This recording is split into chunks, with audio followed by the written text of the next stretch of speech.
Il y a des gens qui nous voient. Nous sommes un couple qui n'est pas parfait. Mais la perfection de Jésus, jour après jour, il nous redonne de l'âge à louer. Je suis Kabera.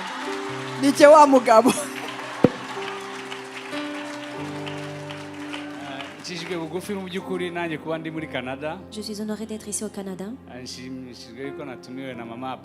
Je suis reconnaissant d'avoir été invité par Maman Apôtre, ma chérie que j'aime tellement. So,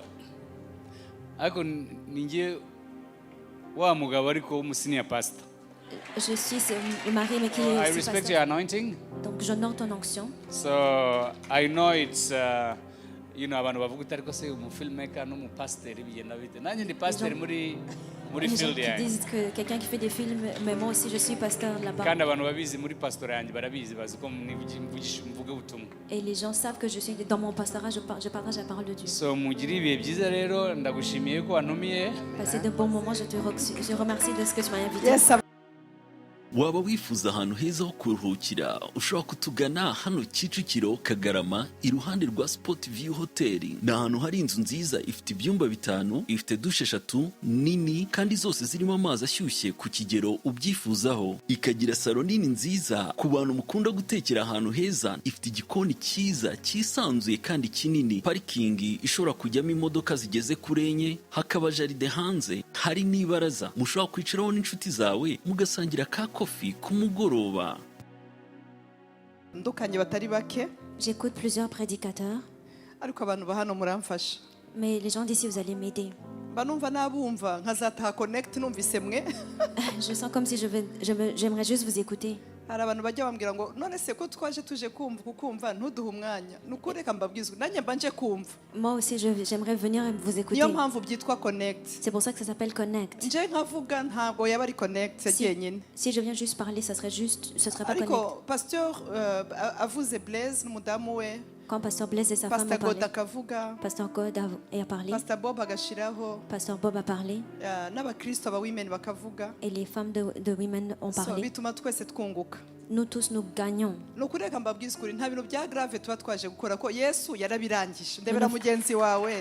ne faisons rien de grave. Jésus a déjà tout fait. Salue la personne à côté de toi. Dis qu'on est venu prendre le bordereau. Nous sommes en train d'être dans la voiture de Jésus. Nous sommes dans l'œuvre que lui-même a déjà accomplie. Il est mort pour nous. Il est ressuscité. Et après, quand il est ressuscité, il n'a pas fait la conférence au stade. Il a enseigné ses disciples pour leur donner la parole et des signes. Et après il est parti. Quand il est monté, il y a un nuage qui l'a caché. Ils lui ont demandé, est-ce que tu es venu nous donner le gouvernement? Comment c'est? Il a dit, ça c'est pas pour moi. Ces choses, le temps. Je ne suis pas venu mettre cette structure. Ça, c'est le Père qui connaît. Il a dit une chose que je connais. Vous recevrez la force. Le Saint-Esprit descendra sur vous. Dis à quelqu'un, tu seras quelqu'un de vaillant. Salut 3 personnes à côté de toi, dis-leur que tu es vaillant. Tu recevras la puissance. Quand le Saint-Esprit descendra, vous serez des témoins. Cette parole qui dit nous sommes des témoins, ça veut dire Christ, celui que nous avons vu, celui qui s'est révélé. La Bible dit qu'il s'est révélé à 500 personnes qui étaient là. Certains sont morts, d'autres sont encore là. Mais il s'est montré. Dis à la personne à côté de toi qu'il se révèle à toi. Il s'est révélé à plusieurs. Mais il s'est aussi révélé de la manière qu'il s'est révélé à moi. uko yiyeretse Pastor Blaise na gace iyo duhuye muri Connect haba hari twa duce dutandukanye tw'uburyo yagiye atwiyerekamo niyo mpamvu bigucanga kumva ko umukozi w'Imana ukoreye Imana imyaka myinshi ashobora guhindukira kubera Nyakabiga. Ibyo ni amayobera matagatifu wihangana. Komera Imana amashyi rero. Imana niyo kwizerwa. Mureke tuyikomere amashyi cyane mbere ko ntabwo ari akavuyo ahubwo ni ukugira ngo tubwire Yesu ngo warakoze. Warakoze. Wakuabudiwa, wakuheshimiwa ni wewe. Iminota mike gusa. Mungu mwenye nguvu, Mungu mwenye nguvu, wastahili heshima zote. Ukisema ndio, ukisema ndio, nani awezaye kupinga?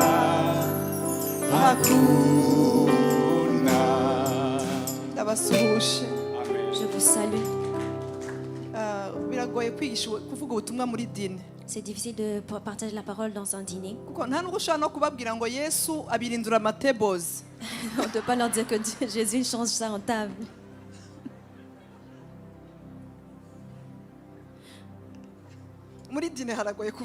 C'est difficile de prêcher dans un dîner. Je l'ai lisé quelque part.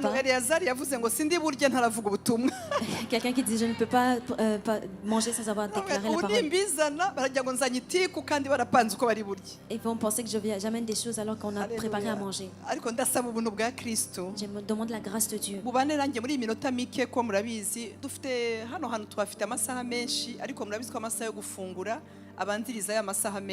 Nous avons beaucoup de temps ici, mais il y a des heures pour manger.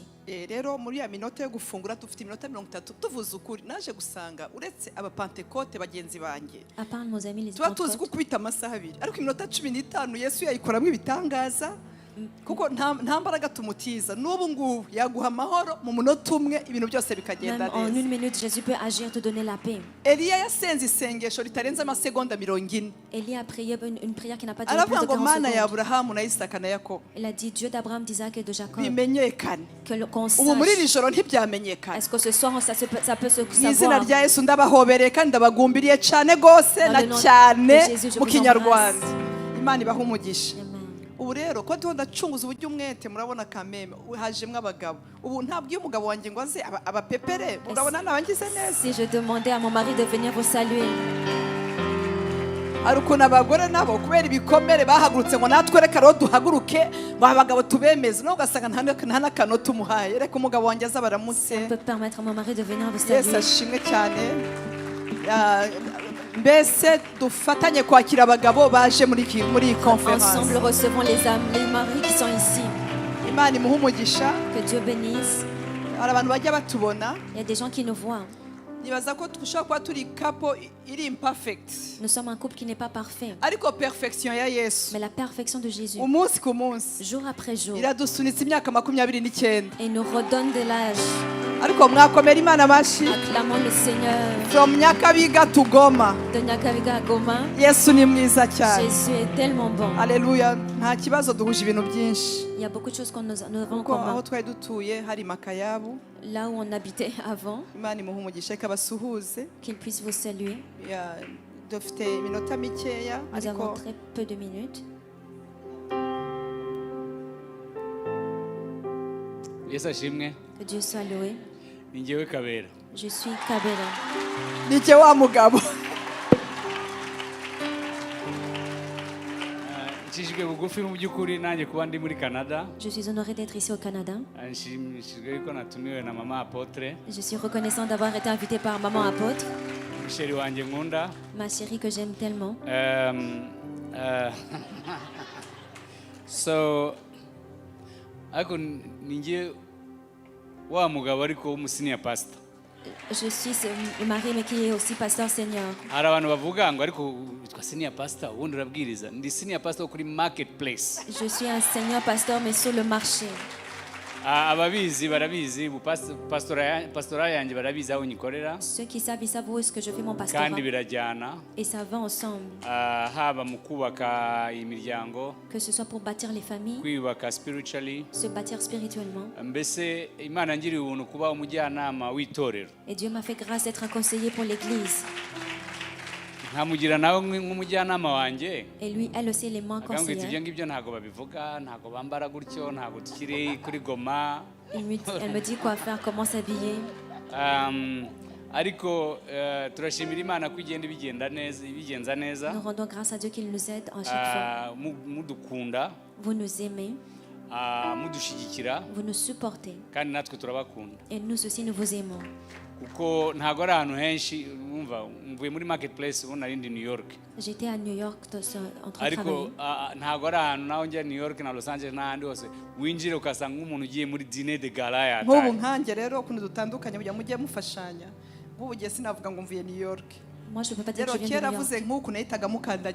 Avant qu'elle disait ça, je lui faisais signe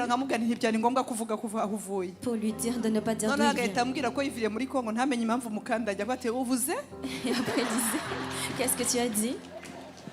Imana ibigenza neza kuko muri marketplace. Dieu sait comment faire parce que sur le marché, il y a plusieurs bénédictions. Quand tu écoutes la voix de Dieu, et alors que j'ai fait le chemin pour venir,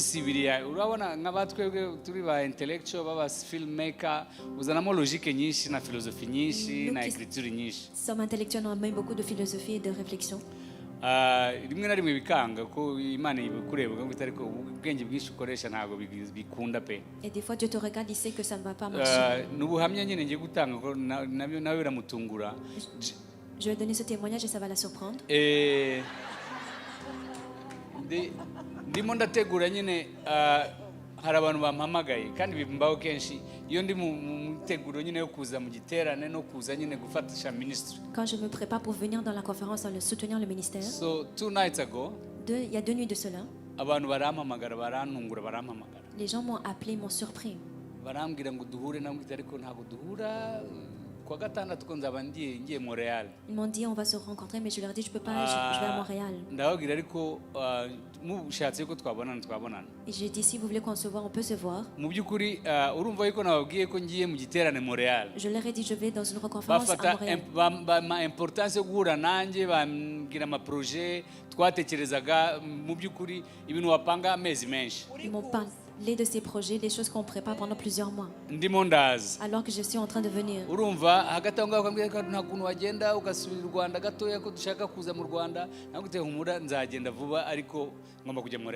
dit est-ce que tu ne veux pas aller au Rwanda, mais je leur ai dit non, je dois passer par Montréal.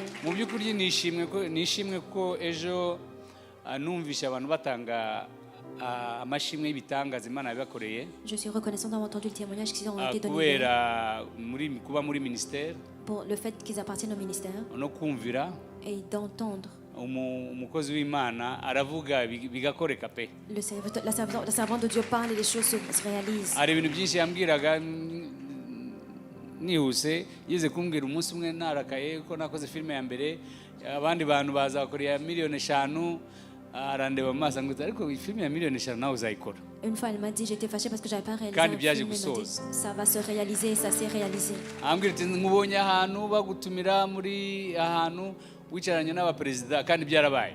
Elle m'a dit je te vois t'inviter avec des présidents et ça s'est réalisé. So I respect your anointing. Donc j'honore ton onction. So I know it's abantu bavuga utari ko se umufilmmaker no mu pasteur bigenda bite. Nanjye ndi pasteur muri field ya. Ils disent que quelqu'un qui fait des films, mais moi aussi je suis pasteur là-bas. Kandi abantu babizi muri pasteur yanjye barabizi bazi ko mvuga ubutumwa. Et les gens savent que je suis dans mon pastorat, je partage la parole de Dieu. So mugiri ibihe byiza rero ndagushimiye ko wantumiye. Passez de bons moments, je remercie de ce que tu m'as invité. Yes, abaho umugisha. Thank you so much and have a blessed evening. Thank you. Yes, abaho umugisha murakoze. Barishimye abavandimwe be. Hano harimo bashiki we nka 5. Ici il y a comme 5 de ses sœurs. Kandi bamukunda cyane. Qui l'aiment tellement. Harimo n'ababofrere be nyine. Il y a aussi des beaux-frères. Amen. Turashimiye Imana cyane. Nous rendons grâce à Dieu. Ntabwo nagarukira kuri we. Je ne peux pas juste m'arrêter sur lui. Ndashaka kwakira abapasteur bo muri Montréal n'abafasha babo no muri Ottawa, muri Canada, muri Amerika aho bavuye hose. J'aimerais accueillir tous les pasteurs, leurs épouses qui sont ici au Canada. Hari impamvu wimitswe. Il y a une raison pour laquelle tu as été fait pasteur. Pasteur Blaise yari haravuga. Pasteur Blaise disait. Mitanibuka ko amagufa ya Elisa. Je me suis rappelé que les os d'Élie. Yego yari yarapfuye. Oui, il était mort. Ariko amagufa ye ntiyapfuye. Mais ses os n'étaient pas morts. Bafata umuntu wapfuye bamushira mu mva ye. Ils ont pris quelqu'un qui est tombé sur sa tombe. Hanyuma ahita arazuka. Et cette personne est ressuscitée. Ntabwo abapastor. Ce n'est pas qu'un pasteur. N'uwabaca mu bibazo bikomeye. Même s'il passe par des moments difficiles. Amavuta Imana yabasize ntapfa. L'onction qui est sur leur vie ne s'éteint pas.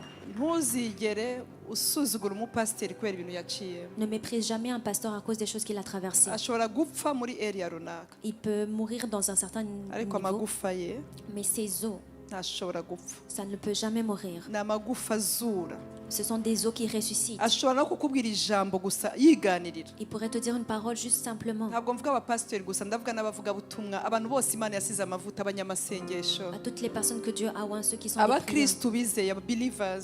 Les croyants, ceux qui croient. Ya kandi bakoreye Imana. Et qui ont servi le Seigneur. Rero nagira ngo nsabe all the pastors, all the evangelists, abantu bafite ama ministère, abantu bafite amatorero. J'aimerais demander à tous les pasteurs, les évangélistes, toutes les personnes qui sont appelées de Dieu. Si vous pouvez vous lever pour qu'on puisse vous honorer. Vous allez m'aider.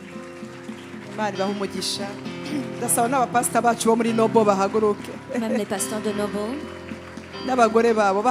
Les épouses également. Que Dieu vous bénisse. Pasteur Jean-Luc.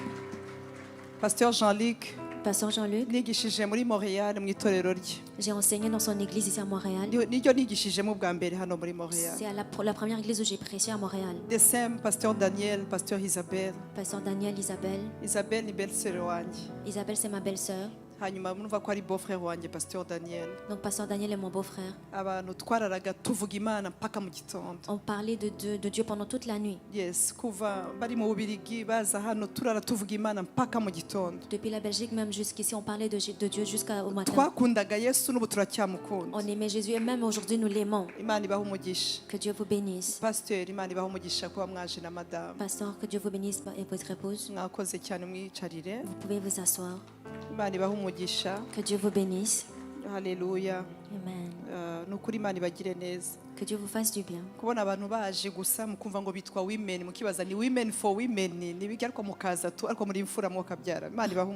Dieu bénisse toute personne qui est ici. Dans l'œuvre de Dieu, nous nous partageons les outils. Élisée a dit à la femme veuve d'aller emprunter tous les pots. La voix de quelqu'un, ce n'est pas la même chose pour quelqu'un d'autre. Si tu es pasteur de quelqu'un aujourd'hui, peut-être j'étais pasteur d'eux avant. Il y a plusieurs choses qu'on peut s'entraider. Amen. Et nous rendons gloire à Dieu pour cela. Nous remercions les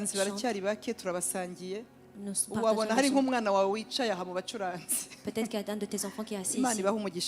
Que Dieu bénisse chacun d'entre vous. Merci à chacun de vous. ndumva hari umupasiteri ntashoboye kuvuga izina pasteur Arthur na Raissa Rwintwari. Muhaguruke mupepera abantu cyane. Si vous pouvez vous lever pour saluer les gens. Yes, Imana ibahumugisha cyane. Yes, ndumva yes, Pasteur Leopold na Nelly Hatungimana. Pasteur Leopold et Nelly. Ntabwo bashoboye kuhagera nabo bari bakonfirmye ko bahaba. Ndariho ndareba liste kugira ngo ntagira uncika. Murakoze cyane. Que Dieu vous bénisse. Ngaho rero mureke mvuga iminota mikeya. Permettez-moi de partager pendant quelques minutes. Mvuga ibintu bijyanye na dini. Les choses qui ont rapport à Dieu. Mais qui viennent de Dieu. Haleluya kugira ngo nanone pour que ntatangira kubabwira ngo hari umudayimoni witwa inzoka ngo witwa nyirakajumba gusohotsemo nujya kurya ikijumba bikubera ikibazo murabyumva bene data Yesu abaho umugisha data ntabarige ahubwo izina ryawe rihabwa icyubahiro iyi minota 20 ngiye kuvuga mbere yuko tujya gusangira turasaba kugira ngo twisurire gusa ubane natwe mwami. Igihe tujya mu bihugu tugasanga abantu turicinga ni same people. Il y a des fois on voit dans des pays on voit que ce sont les mêmes personnes à qui on parle. Kandi ugasanga ni babandi toujours bikamera nko gupuriza. C'est comme si c'est toujours les mêmes personnes. Bikongera nko gupompa, ari umwuka wongeye kugira utumukongera mu gapompa. C'est comme si tu es en train de pousser, de pomper encore. Ya ugasanga usubiye mu gihugu runaka ugasanga abona uzayabatije n'uyu yabatije ugasanga rimwe uzasanga n'amafoto ari bamwe. Tu vas là-bas, tu trouves que ce sont les personnes qui font baptiser.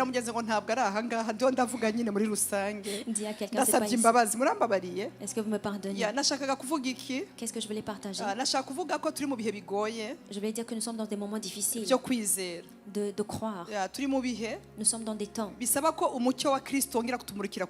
qui demandent que la lumière de Christ brille encore sur nous. Nous sommes dans des temps. Les gens qui ont servi le Seigneur ont beaucoup de peur. Les gens que je dis qui sortent de la cave, peut-être c'est deux catégories. Des gens qui ont servi Dieu, ceux qui n'ont pas encore vraiment servi, mais qui ne veulent pas se montrer à cause de la peur. Mais sortir de la cave, je voulais parler de Élie. C'est celui-là que j'avais préparé. Je suis surprise.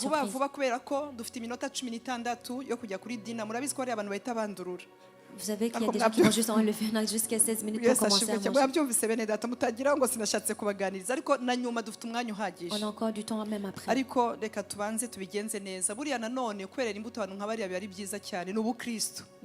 Même pour eux, ça c'est de manifester Christ. Cet homme Élie, c'était un serviteur de Dieu. Quelqu'un qui avait le prophète du feu. On l'appelait le prophète du feu. J'aimerais qu'aujourd'hui, que Dieu te donne un nom, qui te donne un nouveau nom. Le prophète du feu. Le prophète du feu. Élie de Tishbite. Élie de Tishbite. J'aime ce passage où le roi a dit, on lui a amené cette nouvelle qui faisait peur. Et il a demandé à ses conseillers, la personne qui vous a donné cette nouvelle, ne me dites pas c'est qui. Je sais que c'est Élie de Tishbite. Personne ne lui a dit. Mais il avait cette identité. Que le roi a dit, je sais que c'est si je le parle l'esprit, que Dieu t'accorde de ne pas être distrait, que tu n'aies pas peur. J'ai ma maman qui est sauvée. C'est une pasteur. Une fois on est allé dans une conférence et elle ne sait pas se cacher. Je lui ai demandé, est-ce que tu as été bénie? Elle m'a dit, j'ai seulement entendu la peur. J'ai senti qu'il disait juste comme c'est ce que j'ai entendu. Des fois ça peut venir comme si ça fait peur. Mais laisse que les gens sachent que les choses que tu portes, qu'il n'y a pas de médisance, ça n'a fait peur. Même s'ils voient des choses que ça qu'ils disent que c'est Élie de Tishbite. Dis à quelqu'un que c'est Élie le Tishbite. Il n'y a aucune autre personne qui peut faire des choses comme ça. C'est Élie le Tishbite. Il n'y a aucune autre personne qui peut dire ces paroles dans ce temps. Dieu ne veut pas des paroles populaires. Il veut des paroles authentiques.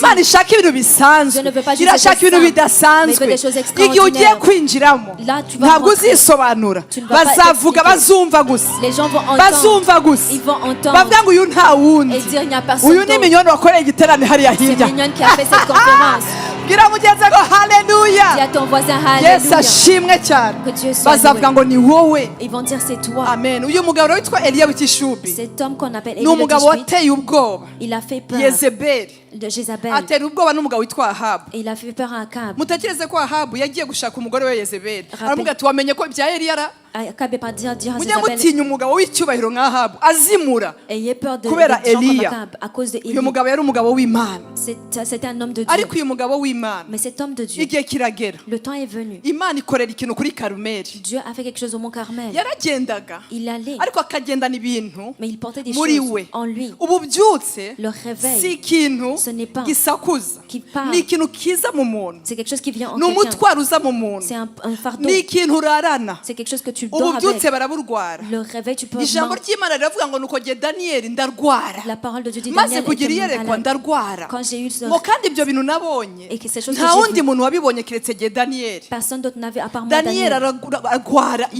Daniel est tombé malade à cause de la vision. Nous avons des hommes qui ne sont pas comme nous. Peut-être ils sont ici. Peut-être qu'ils ont pris l'avion. Mais il y a des choses dont ils sont malades. Ils sont malades.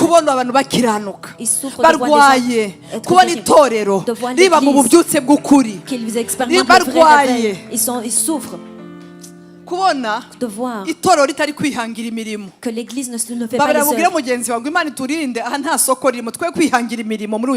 Dis à quelqu'un qu'on n'est pas juste. Ce sont des choses qu'on est en train de se forcer. C'est l'œuvre de Dieu. C'est l'œuvre que Christ a. Il y a des gens qui ont des choses dans leur cœur. Que la Bible dit ils sont comme les gens que dans leur cœur, ils ont des chemins. Et ces chemins ne les disent pas. Mais ils sont dans leur cœur. Des chemins. Quand tu ils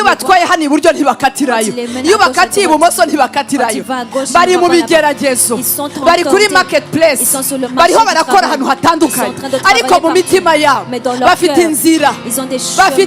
Ils ont des chemins. dushobora gusengana dushobora kuba abadiyakoni twese ariko mu mitima dufite inzira ndebera umuntu wicaye iruhande turaza gusohoka muri ubwo buvumo babarira ndebera mugenzi we vuba vuba mubwira ngo iminota iragiye turaza gusohoka muri ubwo buvumo hari imbaraga z'Imana muri iri teraniro tugiye gusohokana inzira z'igisiyoni abo bantu baraceceka ariko iyo banyuze mu gikombe cyitwa baka ntiwihita ubamenya ntibavuga cyane ariko mu bihe niho ubareba wenda ntibavuga indimi nyinshi ariko mu bihe igikombe cyitwa baka bagihindura amasoko we kuncira urubanza kubera aho mvuka we kuncira urubanza kuko ndi umunyamugi uzantegere mu bihe ibihe bizerekana abakorera Imana n'abatayikorera ibihe bizerekana abagisiyoni n'abatagisiyoni ntabwo ibihe babimenyera ku mushatsi ntabwo babimenyera ku bitambaro ntabwo babimenyera kuri verni ibihe biba mu mutima ndashaka kubwira ngo ni inzira dis à quelqu'un il a un chemin. Les chemins qui mènent à Sion. Ce sont les chemins qui mènent à Sion. Ceux-là, ils vont arriver. Arriver en paix. Ils vont arriver. Il y a 3 personnes que tu vas y arriver. Tu ne vas pas sortir. Montréal. Vous n'allez pas rester sur le chemin. Montréal. Ce que tu as dit va arriver. Montréal. Celui qui nous a donné le salut, il va nous soutenir. La parole de Dieu nous dit que nous sommes ceux qui sont comme Dieu le désire.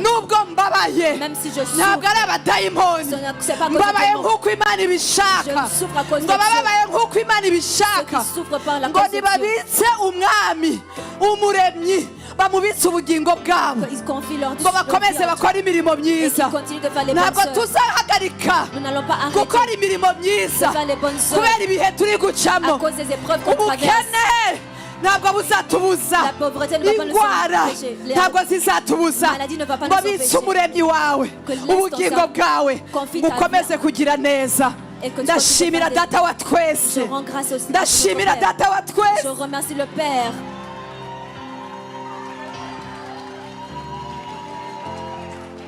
Je remercie notre Père. Il y a des Élie qui sont encore là. Que la Bible nous dit dans Malachie. Avant que le mauvais j'enverrai Élie, mais toi tu es là. Dis à ton voisin, toi tu es là à Montréal, tu es là au Canada, tu es là en Afrique, tu es là en Europe.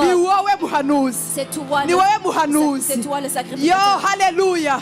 ngo uwiteka ngo azabamurikira ngo azaza nk'izuba azaza nk'izuba ngo mu mababa yaryo ngo hazabamo gukira ngo mu mababa yaryo hazabamo healing. Ndashaka kukubwira ngo uwiteka azabana nawe azagushigikira we kugira ubwoba. Torero rya Kristo Imana yambwiye ngo